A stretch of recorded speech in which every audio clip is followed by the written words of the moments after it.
Well, the last topic from our chapter 1 uh, is types of contract. কন্ট্রাক্টের চারটা types আছে। একটা হচ্ছে on the basis of creation, কিভাবে এটা ফর্ম করা হয়েছে। দুই নাম্বারটা হচ্ছে on the basis of validity, এটা কতটুকু সময় ধরে এক্সপায়ার্ড হয় না, ভ্যালিড থাকে, বা কোন সময় ইনভ্যালিড হয়ে যাচ্ছে, সময়সীমাকে বোঝাচ্ছে। অথবা কন্ডিশনটা যদি আমরা কোনোভাবে বাতিল হয়ে যায়, তখন আমরা কন্ট্রাক্টটাকে কি বাতিল ধরবো, নাকি আমরা কন্ট্রাক্টটাকে কন্টিনিউ করব, নাকি এটাকে আবার আমাদের রিনিউয়াল কোনো একটা ইস্যু করতে হবে। এই ধরনের প্রশ্নের উত্তরগুলো আমরা এই ভ্যালিডিটির বেসিসে যে আমরা টাইপস গুলো পড়ে থাকি সেগুলোতে পেয়ে যাব। তিন নাম্বারটা হচ্ছে পারফরমেন্সের উপরে বেস করে, কয়জন মিলে, কয়টা পার্টি মিলে কন্ট্রাক্টটা করছে সেটার উপরে বেস করে আমরা এক্সিকিউশন অথবা পারফরমেন্সের টাইপসটা বের করি। লাস্ট ওয়ান হচ্ছে লায়াবিলিটি, কার কতটুকু দোষ থাকবে, কার কতটুকু রেসপন্সিবিলিটিস থাকবে, কে কতটুকু কভার আপ করবে। এটা নিয়ে আমরা যে টাইপসটা করি সেটাকে বলা হচ্ছে on the basis of liability. So আমরা বুঝতে পারছি যে একটা কন্ট্রাক্টের চারটা টাইপস থাকে: ফরমেশন, ভ্যালিডিটি, পারফরমেন্স, লায়াবিলিটি। সেগুলোর আবার কিছু কিছু সাব টাইপস আছে, সাব কন্ডিশন আছে, অথবা সাব স্টেপস আছে। এবার আসেন আমি যদি একটা একটা করে বলি। ক্রিয়েশন, এটা মানে হচ্ছে একটা কন্ট্রাক্ট কিভাবে তৈরি হয়েছে। ক্রিয়েশনের উপরে বেস করে চার ভাগে ভাগ করা হয়েছে। একটা হচ্ছে এক্সপ্রেস, ইমপ্লাইড, ট্যাকিট, ওয়াসি। তো এক্সপ্রেস, ইমপ্লাইড, ট্যাকেট অ্যান্ড হচ্ছে ওয়াশি। আহ উচ্চারণগুলো একটু খেয়াল রাখবেন যাতে করে এটা আমরা পারফেক্টলি বলতে পারি। সো আসেন, এক্সপ্রেস মানে কি, এটাকে যদি আমি বাংলা করি, এক্সপ্রেস মানে হচ্ছে সবকিছু বলে দেওয়া, এক্সপ্রেসিভ, সবকিছু বলা থাকবে, সবকিছু লেখা থাকবে, সবকিছু করা থাকবে। তো আপনি যদি ওই কন্ট্রাক্টটা যা কিছু বলা আছে, লেখা আছে, সেই অনুসারে কাজ না করেন, তাহলে আপনার কন্ট্রাক্ট বাতিল হয়ে যাবে। সো যখন একটা কন্ট্রাক্টে সব কিছু রিটেন থাকে, সবকিছু স্পোকেন থাকে, সেই কন্ট্রাক্টটাকে বলা হয় এক্সপ্রেস কন্ট্রাক্ট। এইটার জাস্ট অপোজিটটাই হচ্ছে ইমপ্লাইড কন্ট্রাক্ট। মানে আমার বলে দেওয়া থাকবে না কি করতে হবে, আমাকে সিচুয়েশন দেখে বুঝে নিতে হবে যে এটা আমার করতে হবে। যেমন একটা সময় ছিল সিটিং বাস নামে একটা বাসের সার্ভিস চালু হয়েছিল। আগে টিকিট কাটতে হতো, সিট ওয়াইজ আমাদেরকে টিকিট দেওয়া হতো এবং আমরা বাসে উঠে যেতাম। উবারে আপনি টাকা দেখছেন, দেখে উবার কল করছেন, উবারের সার্ভিস নিচ্ছেন, এরপর টাকাটা দিয়ে বের হয়ে যাচ্ছেন। এটা কিন্তু কোথাও লেখা নাই যে উবারে উঠতে হলে প্রথমে আপনাকে অনলাইন অ্যাপের মাধ্যমে তাদেরকে কল করতে হবে, তাদেরকে টাকা পরিশোধ করতে হবে। এই ধরনের কিন্তু কোথাও কোনো কিছু লেখা নাই। কিন্তু এটা একটা সিস্টেম, এই সিস্টেমের বাইরে আমরা যেতে পারি না। সো যখন আমরা কোনো একটা কন্ট্রাক্ট বা কোনো একটা চুক্তিতে একত্রিত হই, তখন অনেক সময় থাকে যে আমরা বুঝেই ফেলি বাই নেচার কি করতে হবে, তখন আমাকে আর লিখিয়ে পড়িয়ে শিখিয়ে দেওয়া হবে না। সো ওই ধরনের কন্ট্রাক্ট গুলোকে আমরা ইমপ্লাইড কন্ট্রাক্ট বলি। যেমন আপনি একটা ডক্টর দেখাতে গিয়েছেন, ডক্টরের সাথে ওই মুহূর্তে আপনি সিরিয়াল নিয়েছেন, তাকে টাকা পরিশোধ করেছেন, তাকে আপনার প্রবলেমের কথা বলেছেন, ডক্টর আপনার প্রবলেমের জন্য সলিউশন খোঁজার চেষ্টা করছে। এই পুরো সিচুয়েশনে কোনো কিছু ওয়েল রিটেন নাই, কিন্তু আপনি অ্যাজ আ পেশেন্ট এবং অ্যাজ আ ডক্টর দুইজনের মধ্যে যে কথোপকথন হচ্ছে, আদান প্রদান হচ্ছে, ট্রানজ্যাকশন হচ্ছে, এটা কিন্তু ইমপ্লাইড কন্ট্রাক্ট। টাকা না দিলে ডক্টর আপনাকে দেখবে না, ডক্টর আপনাকে দিলে দেখলে আপনাকে টাকা দিতেই হবে। তো এই সিচুয়েশনটাকে ইমপ্লাইড বলা হচ্ছে। ট্যাকিট কন্ট্রাক্ট মানে হচ্ছে আহ এইটা আহ, বলা থাকে না, বাট বুঝে নিতে হয়। It's one kind of implied কন্ট্রাক্টেরই আরেকটা আপডেটেড ভার্সন ট্যাকিট কন্ট্রাক্ট। এটা কি রকমের? যেমন আমার আপনারা ধরেন গ্রাউন্ড ফ্লোরে তীর চিহ্ন দেওয়া থাকে, ডানে গিয়ে বায়ে, বায়ে গিয়ে সোজা, আপনাকে ওভাবে করেই পার্কিং স্লটটা খুঁজে বের করতে হয়। অথবা যেমন আমি যখন অনেক ছোট ছিলাম, যমুনা, মানে আমি হারাই যেতাম, যমুনার দিক নির্দেশনা আমি বুঝতাম না। সো যমুনাতে এরপরে আমি দেখলাম যে নির্দেশনা দেওয়া আছে কোন সব কত নাম্বারে কোন দিকে গেলে কি হবে না হবে। সো এই ট্যাকিট কন্ট্রাক্টটা বলতে বোঝানো হয় যে সাইলেন্ট ট্রিটমেন্ট দিচ্ছে, আপনাকে টুকটাক একটা নির্দেশনা দিয়ে দিবে, কিন্তু বাকিটা আপনাকে বুঝিয়ে নিতে হবে। যেমন লাল বাতি জ্বললে আমরা বন্ধ হব, সবুজ বাতি জ্বললে আমরা হাঁটা শুরু করব বা রাস্তা পার হব বা গাড়ি চলা শুরু করবে। এটা একবারই আপনাকে বলে দেওয়া থাকবে এবং ওটাকে আপনাকে লাইফ টাইম ফলো করতে হবে। সো ইমপ্লয়েড কন্ট্রাক্টের আরেকটা আপডেটেড ভার্সন হচ্ছে ট্যাকিট কন্ট্রাক্ট। এই দুইটার মধ্যে খুব স্লাইট ডিফারেন্স আছে। একটা ইমপ্লয়েড মানে হচ্ছে আপনাকে কিছু বলেই দেওয়া থাকবে না, আপনার কমন সেন্স ইউজ করে you will do the contract. আর ট্যাকিট মানে হচ্ছে আপনাকে বলে দেওয়া থাকবে, বাট আপনাকে কমন সেন্স ইউজ করে ওই জিনিসটাকে ফর এভার মেনটেন করে যেতে হবে। যেমন আমাদের ধরেন রাস্তাঘাটে চলাচলের সিস্টেম, অথবা একটা বিজনেস করতে গেলে কি ধরনের কন্ট্রাক্ট করতে হয় এটা একবারই বলে দেওয়া থাকবে। লাইসেন্স করার সিস্টেম কি একবারে বলে দেওয়া থাকবে, পাসপোর্ট করার সিস্টেম কি একবারই বলে দেওয়া থাকবে। ডেইলি ডেইলি আপনাকে কিন্তু কেউ বলছে না। তো আপনি একবার যে জিনিসটা কন্ট্রাক্টে এন্টার করছেন, তখনই আপনাকে নিজের সাইলেন্ট ট্রিটমেন্টের মাধ্যমে বুঝে নিতে হবে what to do for the next step. Last one হচ্ছে কোয়াসি। কোয়াসি কন্ট্রাক্ট বলতে বোঝানো হয় যে আপনাকে ল কখনোই বাধ্য করতে পারবে না ওটা করতে। যেমন আপনাকে কি আইন দিয়ে আমি বলতে পারবো আপনি সত্যি কথা বলবেন, অথবা প্রতারণা করবেন না, অথবা মানুষের টাকা নিবেন না? এটা তো আমি আইন দিয়ে আপনাকে কখনো বুঝাতে পারবো না।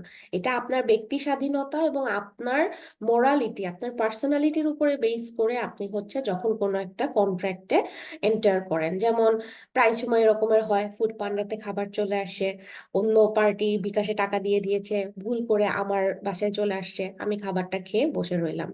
এটা তুমি করতে পারি না। এবং এটা যদি আমি করে থাকি, যেই পার্টির খাবার যাওয়ার কথা ছিল সেই পার্টি এসে যদি আমাকে ধরেও, আমি কিন্তু এটা ডিনাই করতে পারি, আমি এটা ফেরত নাও দিতে পারি, আমি খেয়ে ফেলেছি এটাও বলতে পারি। কিন্তু আপনার মোরালিটি কি বলে এটা তো আপনি করতে পারেন না। তো এই ধরনের কন্ট্রাক্ট গুলাকে কোয়াসি কন্ট্রাক্ট বলে। তো আমি যদি এটাকে একটু সামারি করি, এক্সপ্রেস মানে সবকিছু বলে দেওয়া থাকবে অ্যাজ পার যা যা বলে দেওয়া আছে, যা যা লিখিত আছে সেভাবেই কাজ করতে হবে।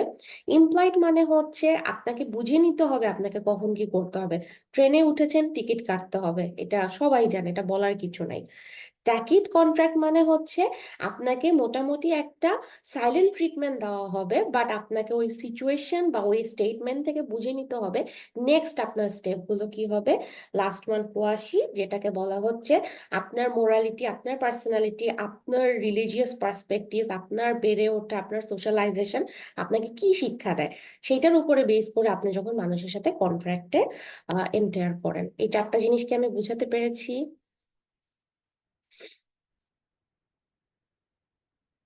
Yes ma'am.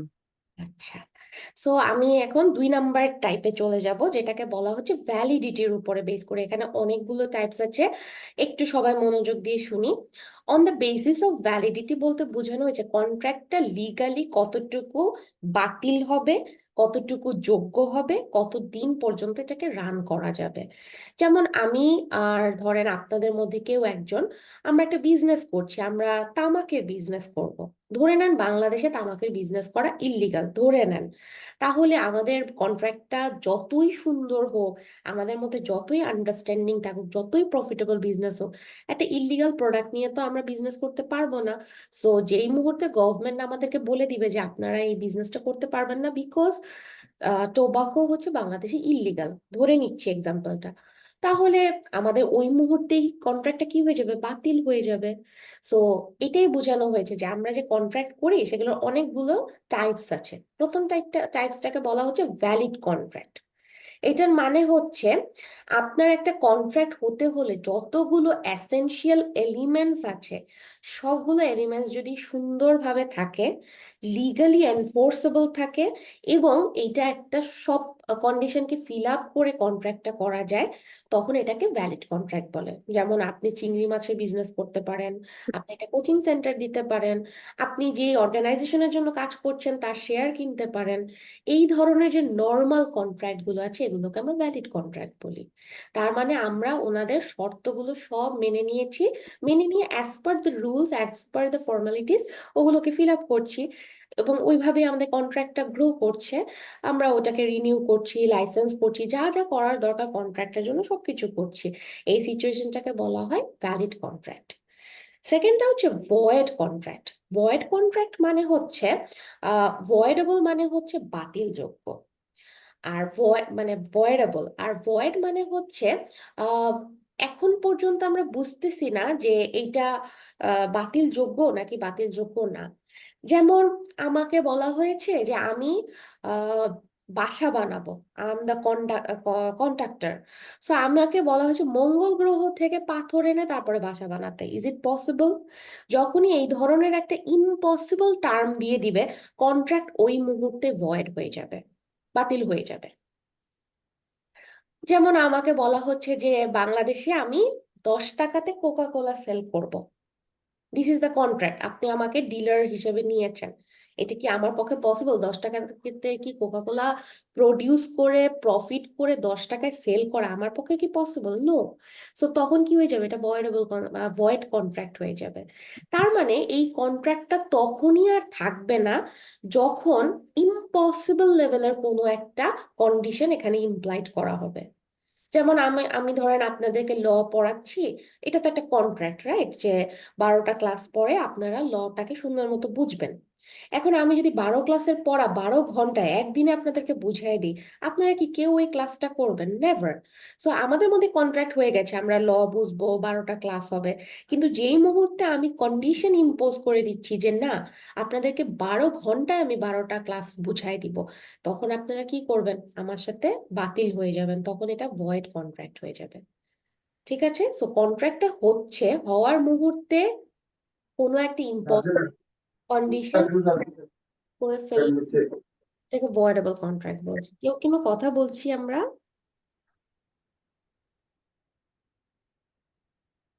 আচ্ছা, তারপরে আছেন ভয়েডেবল কন্ট্রাক্ট। একটা হচ্ছে বাতিল, চুক্তি বাতিল, ভয়েড। আর ভয়েডেবল মানে হচ্ছে বাতিল যোগ্য। তো একটা কন্ট্রাক্ট কখন বাতিল যোগ্য হয়? যখন আপনি কাউকে প্রেসার করেন, কাউকে আপনি ভয় দেখান, কেউ ম্যাচুরিট না, কেউ হচ্ছে মাইনরিটি, তারপরে ওই কন্ট্রাক্ট করার মতো তার যোগ্যতা নাই। যেমন আমার কাছে 1 টাকাও নাই, আপনি আমাকে বলতেছেন 10 লাখ টাকা দিতে হবে, আমার সাথে বিজনেস করতে হবে because I am your friend. এটা কি? এটা তো একটা জোরপূর্বক হচ্ছে। তো যখন আন্ডার প্রেসার কোনো একটা 16 বছরের মানুষকে নিয়ে আপনি কন্ট্রাক্ট করছেন, কোনো একটা ড্রাঙ্ক পার্সন, অথবা কোনো একটা, তার কোনো টাকা পয়সা নেই, সব ফ্রিজ হয়ে গেছে, পলিটিক্যালি সে ইনস্টেবল একটা পার্সন, এই ধরনের মানুষের সাথে যখন আপনি কোনো কন্ট্রাক্টে চলে যান, তখন সেটা মানে কন্ট্রাক্টে যাওয়ার আগে ওটা বাতিল হয়ে যায়।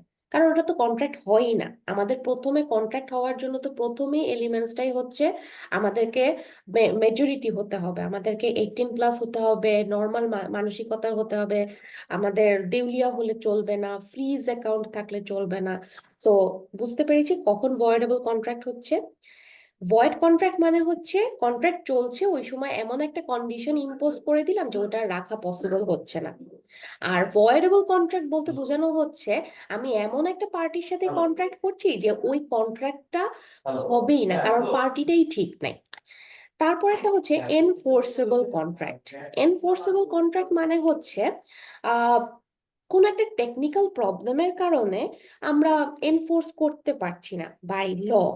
যেমন আপনি আমার সাথে একটা কন্ট্রাক্টে আছেন, কিন্তু ওই মুহূর্তে দেখা গেল ওই কাগজপত্র ঠিক নাই, ভ্যালিড নাই, কথাবার্তার কোনো মিল নাই, বা যেই অপরাধটা আপনি আমাকে দিচ্ছেন বা দোষটা দিচ্ছেন ওই অপরাধের সাথে ওই কন্ট্রাক্টের কোনো সম্পর্ক নাই।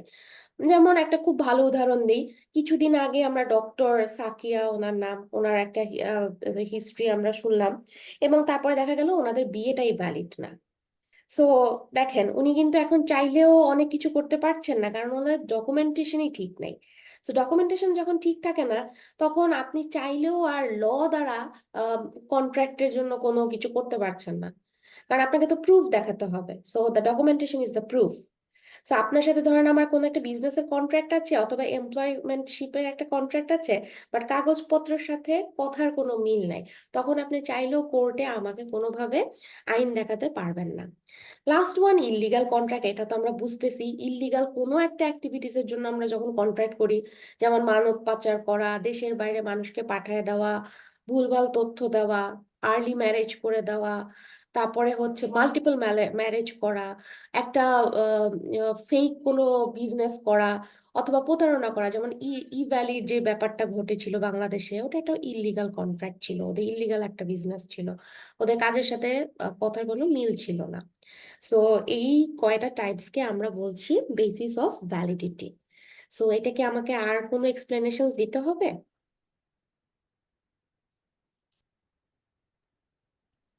No ma'am. আচ্ছা, আমি একটা ছোট্ট কুইজ ধরে ফেলি, যে পারবেন মার্কস পাবেন।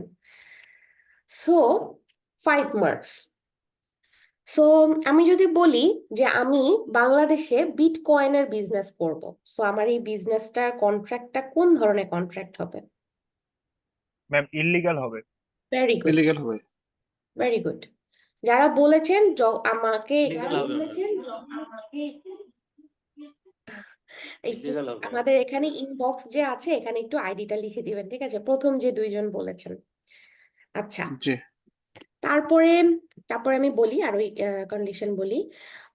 যেমন আমি বললাম যে আমি একটা বিল্ডিং এর ডিজাইন করব। সো আমাকে বলা হয়েছে যে ডিজাইনটা, আমাকে শুধু ডিজাইনটা বানাতে বলা হয়েছে। সো ওইটার জন্য যা যা জিনিস লাগবে, কনক্রিটস থেকে শুরু করে যা যা স্টাফস লাগবে, এগুলো লজিস্টিক সাপোর্ট আমাকে বলা হয়েছে ইউকে থেকে নিয়ে এসে দিতে। কিন্তু যখন আমরা কন্ট্রাক্ট করেছিলাম তখন অ্যাজ সাচ কোনো কথা বলা হয়নি, কারণ আমি বাংলাদেশের আর্কিটেক্ট, আমি বাংলাদেশের ডিজাইন করব বাংলাদেশের প্রোডাক্ট দিয়ে। ইউকে থেকে আনা তো আমার পক্ষে ওই কস্টিং এ পোষাবে না। তো ওই মুহূর্তে আমার কন্ট্রাক্টটা কেমন হয়ে যাবে? Void contract. Void contract or voidable contract? Void contract. Void contract. Very good, impossible জিনিস করতে গেলে ma'am void contract. Very good. I really appreciate যে আপনারা Voidable contract. no, it's void contract. Void void contract. Contract নেই।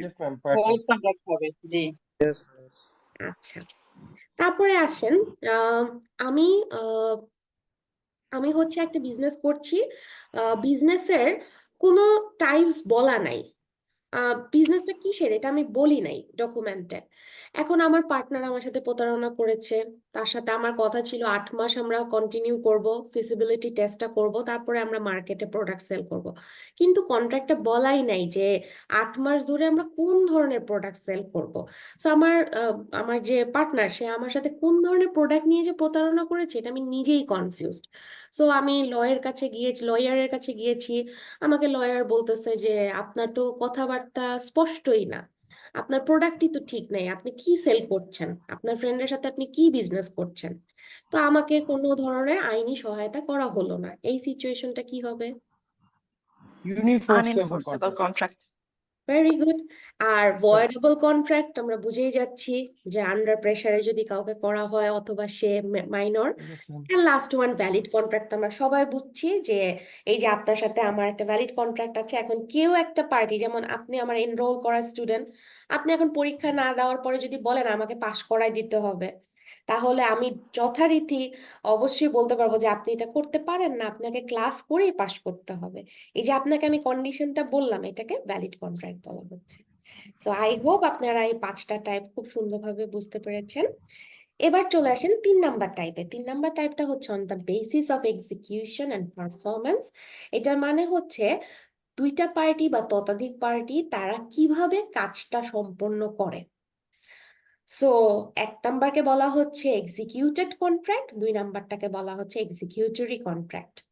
Executed contract মানে হচ্ছে দুই party কাজ শেষ করে ফেলছে, এখন এক পার্টি টাকা দিবে আর এক পার্টি প্রোডাক্ট নিবে। যেমন আমি একটা পার্টি, আপনারা একটা পার্টি, আমি পড়া বুঝাই দিছি, আপনারা পড়া বুঝে নিচ্ছেন।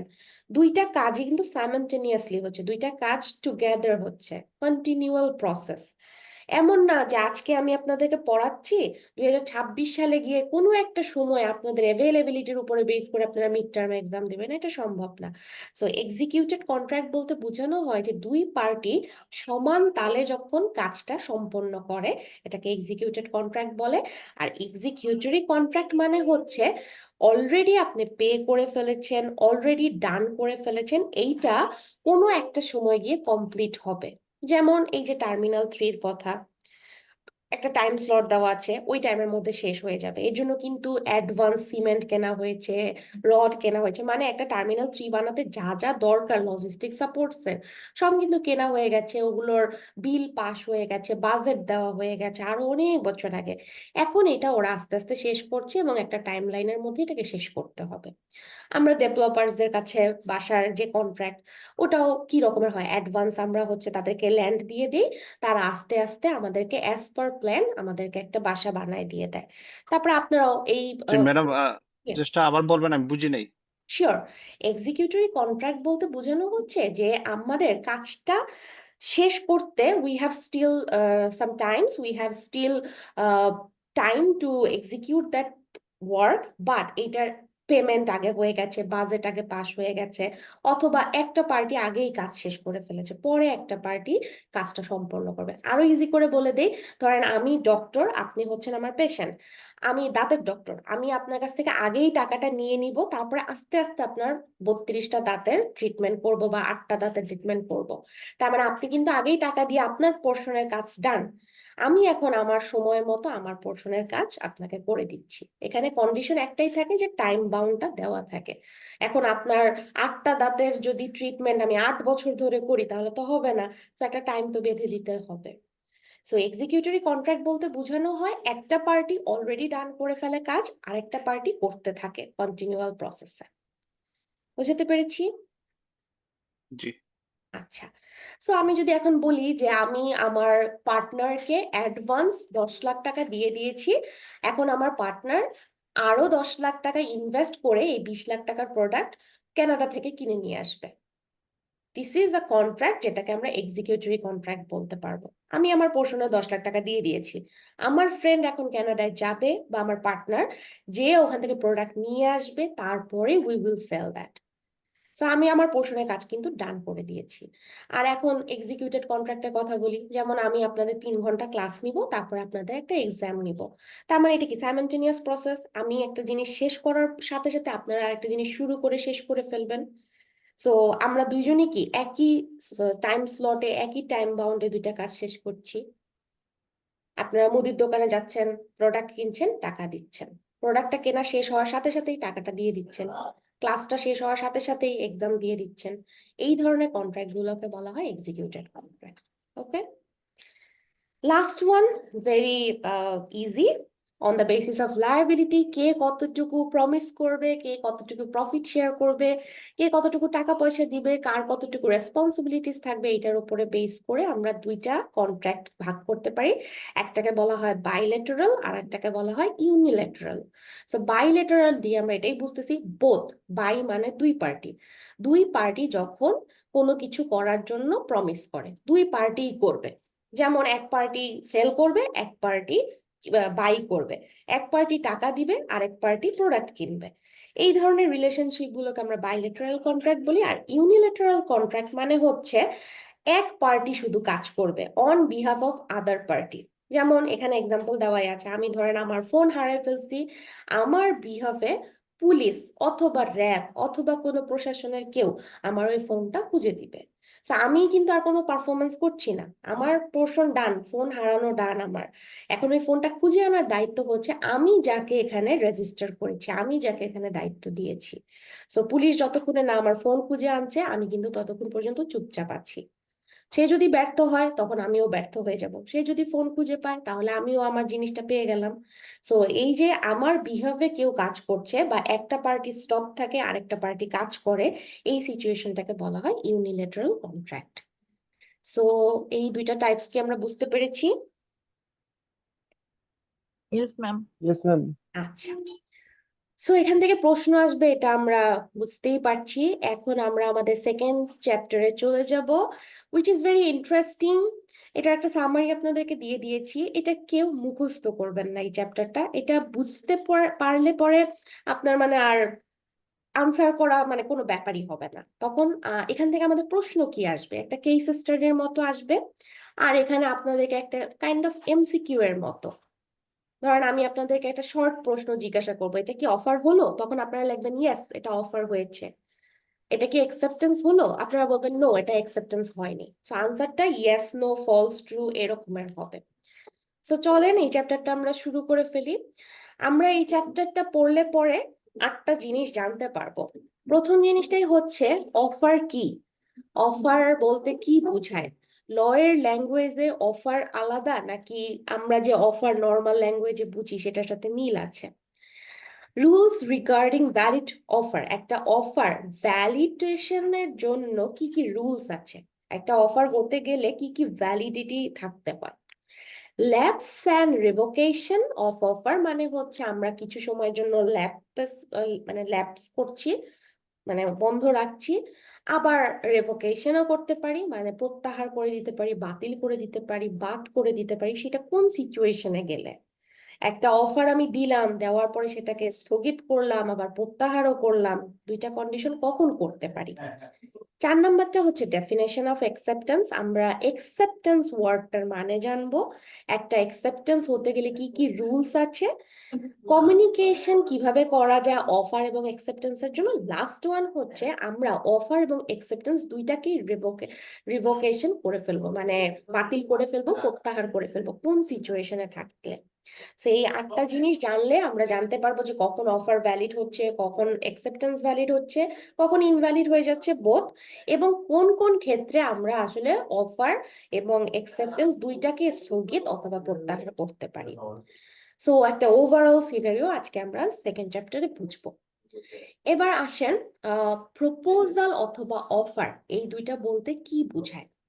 প্রথমত প্রপোজাল এবং অফার দুইটা সেম ল্যাঙ্গুয়েজ, এবং আমরা যে নর্মাল ল্যাঙ্গুয়েজে প্রপোজাল বলতে যা বুঝি, অফার বলতে যা বুঝি, ল এর ল্যাঙ্গুয়েজেও তাই বোঝানোই হয়।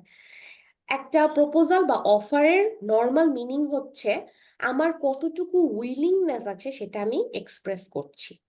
তো অ্যামাউন্ট অফ উইলিংনেস যেটাকে আমি এক্সপ্রেস করি সেটাকেই বলা হয় অফার অথবা প্রপোজাল। আমি একটা টার্মই ইউজ করছি, দুইটাকে সিমিলার মিনিংয়ে আছে, সো আমি অফার বলে এটাকে ডিনোট করছি। সো আমার কতটুকু উইলিংনেস আছে সেটা আমি কতটুকু এক্সপ্রেস করছি, এইটাই হচ্ছে অফার বলা হচ্ছে। এবং এই এক্সপ্রেশনসটা মানে এই এক্সপ্রেশনস অফ উইলিংনেস অথবা অ্যাবস্ট্রেইন, মানে আমি হয় কিছু করতে চাই অথবা আমি কিছু করতে চাই না, এই দুইটার যে আমার এক্সপ্রেশন, এটা ডেফিনেটলি আমার আরেকটা মানুষকে দেখাইতে হবে, মনে মনে রাখলে তো হচ্ছে না।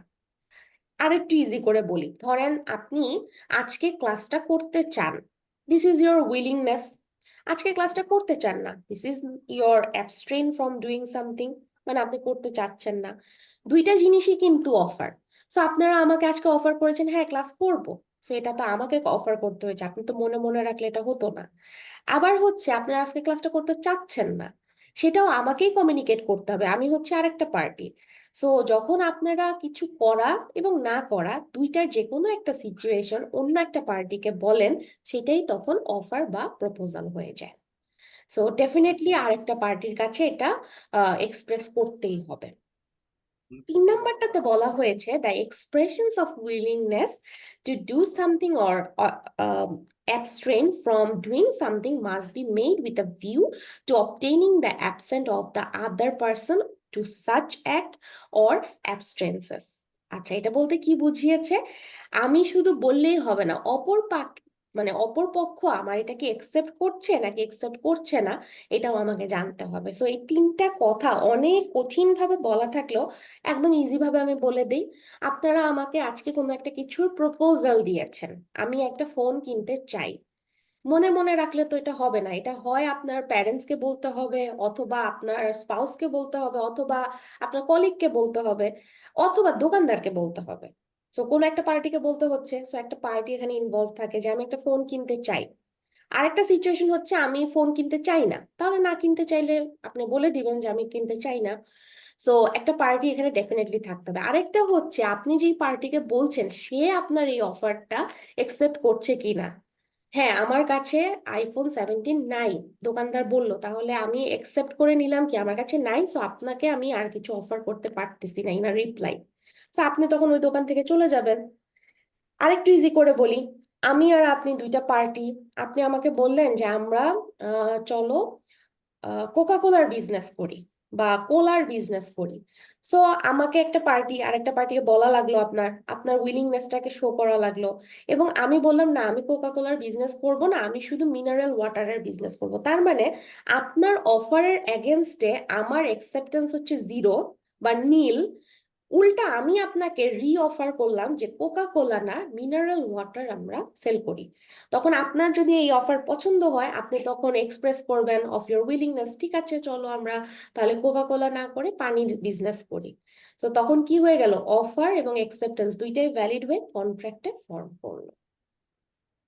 ঠিক আছে, তো এখান থেকে 3টা জিনিস আমরা জানতে পারলাম। একটা হচ্ছে উইলিংনেস, অথবা আপনি এটা করতে চান না। 2 নাম্বার হচ্ছে আদার পার্টিকে কমিউনিকেট করা। 3 নাম্বারটা হচ্ছে একসেপ্টেড হয়ে আসতে হবে। একসেপ্টেড না হয়ে আসলে আপনার অফার কিন্তু মেয়ার ইনভাইটেশন হয়ে যাবে, যেটা আমরা নেক্সট স্লাইডেই পড়তে যাচ্ছি। অফার যখন একসেপ্টেড হয় না, তখন সেটাকে মেয়ার ইনভাইটেশন অথবা ইনভিটেশন বলা হয়। আচ্ছা, দেখেন, a mere statement of intention is not an offer. এটাকে আমরা intention, invitation যেটাই বলবেন, it's all fine. So a mere মানে হচ্ছে শূন্য, statement of intention is not an offer মানে কি? যেমন দেখেন এখানে একটা এক্সাম্পল দেওয়াই আছে, I may sell my motorcycle. I may sell, আমি বিক্রি করতে পারি, আমি বিক্রি করব কিন্তু বলছি না। If I can get 14,000 টাকা for it, this is a mere intention to the offer. But if M says to N, will you buy my motorcycle for 14,000 টাকা, it is a proposal or offer. এখন আরো easily বলে দিই, আমি যখন বলছি যে আমি এটা করতে চাই, আপনি কি আমার সাথে করবেন, তখন এটাকে প্রপোজাল বা অফার বলা হয়। আমি তো অফারই করছি। আরেকটা জিনিস হয় যে আমার কাছে গোল্ড আছে, গোল্ডের দাম বাড়লে পরে আমি সেল করতে পারি, তার মানে আমি কিন্তু অ্যাকুরেসি দিচ্ছি না, এখানে আমার কথা কিন্তু অ্যাকুরেসি নাই।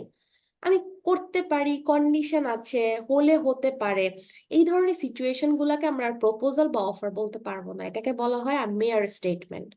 ওই যে আমরা বলি না যে if I I wish if I were a king, আমি যদি রাজা হতে পারতাম, তার মানে this is not an offer to my life, this is just a mere statement. যদি হতে পারতাম তাহলে এটা হতো। সো অফারের মধ্যেও কিন্তু একটা সূক্ষ্ম পার্থক্য আছে, কখন এটা অফার হয় আর কখন এটা মেয়ার স্টেটমেন্ট হয়। যাই ওটা বন্ধ করলো কিসের জন্য? হ্যাঁ তুই দে।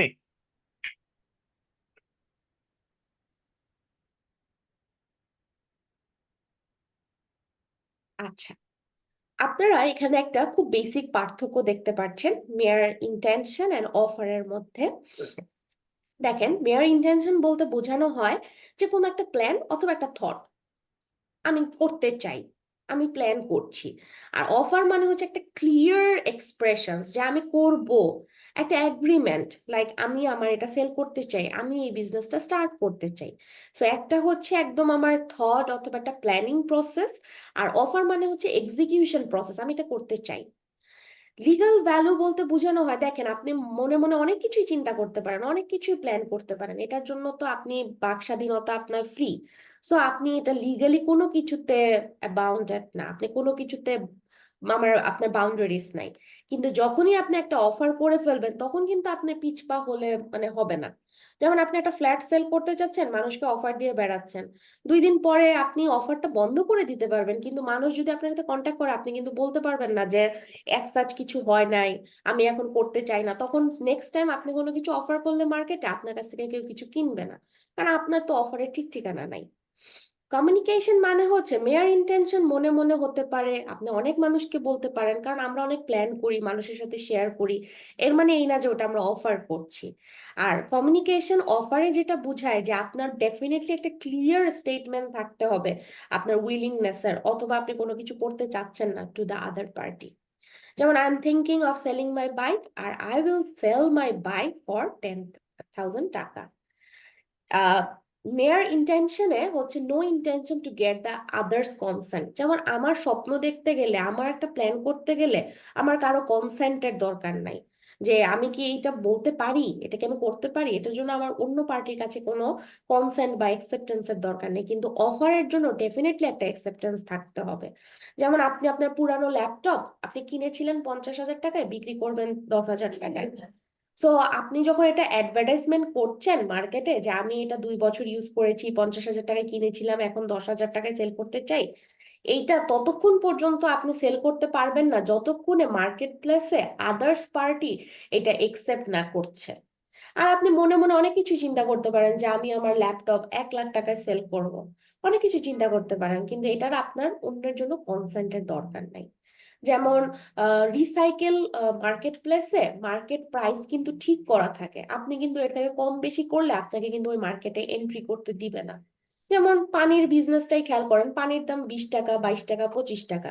আপনি যদি এখন 10 টাকায় পানি সেল করেন, আপনাকে কিন্তু মার্কেট প্লেসে কেউ ঢুকতে দিবে না। সো আপনাকে যখন পানি অফার করতে হবে 10 টাকায়, তখন কিন্তু ওইটা আপনি করতে পারছেন না, কারণ মার্কেট প্লেসে আপনাকে একসেপ্ট করা হচ্ছে না। সো মেয়ার ইন্টেনশন আর অফার কি আমরা বুঝতে পেরেছি?